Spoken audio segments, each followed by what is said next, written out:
नमस्कार, मैं हूं अंकुर और आप देख रहे हैं सत्यहिंदी.com।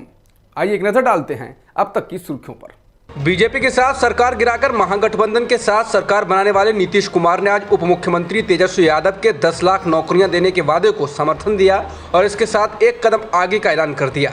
नीतीश ने गांधी मैदान से स्वतंत्रता दिवस के आयोजन पर दिए अपने संबोधन में युवाओं को नौकरी देने की बात का जिक्र करते हुए कहा कि हम लोग अब एक साथ हैं। हम लोगों का कॉन्सेप्ट है कि कम से कम 10 लाख तो कर दें।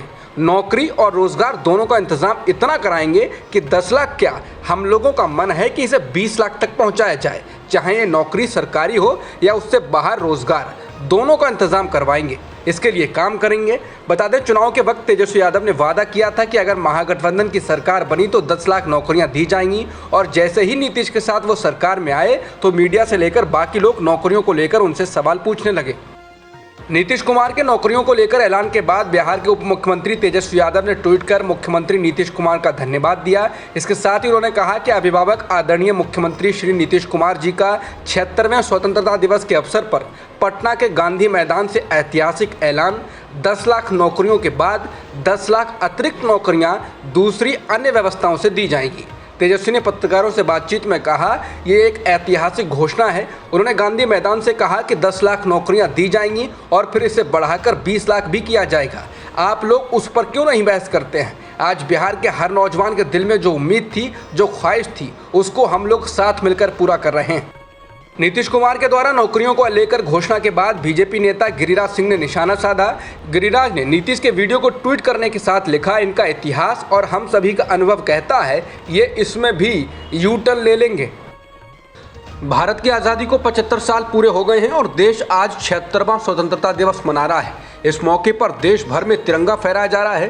प्रधानमंत्री नरेंद्र मोदी ने लाल किले की प्राचीर से सुबह 7:30 बजे तिरंगा फहराया। ये 9वां मौका रहा जब उन्होंने प्रधानमंत्री के तौर पर स्वतंत्रता दिवस पर तिरंगा फहराया है। पीएम मोदी ने इस दौरान संबोधन में कहा कि भारत लोकतंत्र की जननी है।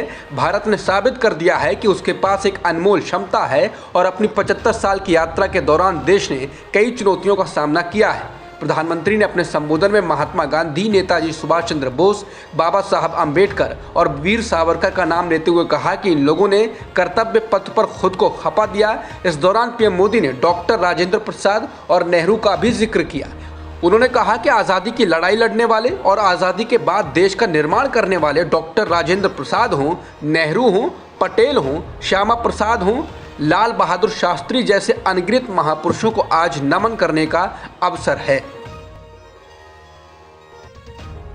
प्रधानमंत्री मोदी ने लाल किले से अपने संबोधन में कहा कि आज का भारत आकांक्षाओं से भरा भारत है। इसके साथ ही उन्होंने अपने संबोधन में भ्रष्टाचार, भाई भतीजावाद और परिवारवाद का भी जिक्र किया। पीएम मोदी ने लाल किले से कहा कि देश के सामने 2 बड़ी चुनौतियां हैं। पहली चुनौती भ्रष्टाचार, दूसरी चुनौती भाई भतीजावाद, परिवारवाद।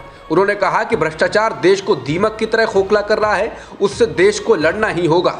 हमारी कोशिश है कि जिन्होंने देश को लूटा है उनको लौटाना भी पड़े। हम इसकी कोशिश कर रहे हैं। पीएम मोदी ने कहा कि जब मैं भाई भतीजावाद और परिवारवाद की बात करता हूं तो लोगों को लगता है कि मैं सिर्फ राजनीति की बात कर रहा हूं। जी नहीं, दुर्भाग्य से राजनीतिक क्षेत्र की उस बुराई ने हिंदुस्तान के हर संस्थान में परिवारवाद को पोषित कर दिया है। प्रधानमंत्री ने कहा कि जब तक भ्रष्टाचार और भ्रष्टाचारी के प्रति नफरत का भाव पैदा नहीं होता है, सामाजिक रूप से उसे नीचा दिखाने के लिए मजबूर नहीं करते हैं, तब तक ये मानसिकता खत्म नहीं होने वाली है।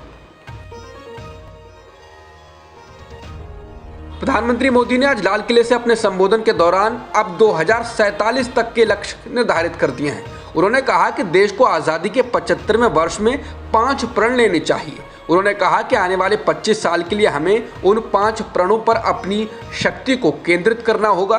2047 जब आज़ादी के 100 साल होंगे, आज़ादी के दीवानों के सारे सपने पूरे करने का जिम्मा उठाकर चलना होगा। पीएम मोदी ने अपने पहले प्रण का जिक्र करते हुए कहा कि हमें 2047 तक विकसित भारत के लक्ष्य पर काम करना होगा। दूसरे प्रण में विरासत पर गर्व करने का जिक्र करते हुए उन्होंने कहा कि हमें दूसरे प्रण के रूप में गुलामी की मानसिकता से आज़ादी पर काम करना होगा। पीएम मोदी ने कहा कि हमें अपनी विरासत पर गर्व होना चाहिए। इसके साथ ही उन्होंने अगले प्रण में एकता, एकजुटता पर जोर दिया और अगले प्रण का जिक्र करते हुए उन्होंने कहा कि नागरिकों को अपने कर्तव्य के प्रति जागरूक होना चाहिए। नागरिकों का कर्तव्य देश के लिए होना जरूरी है। वहीं दूसरी ओर सोशल मीडिया पर उनके वो सभी वायदे जोर शोर से साझा किए जा रहे हैं जिनमें उन्होंने 2022 तक किसानों की आमदनी दोगुनी करने, हर नागरिक को घर देने और बुलेट ट्रेन जैसे वादे किए थे।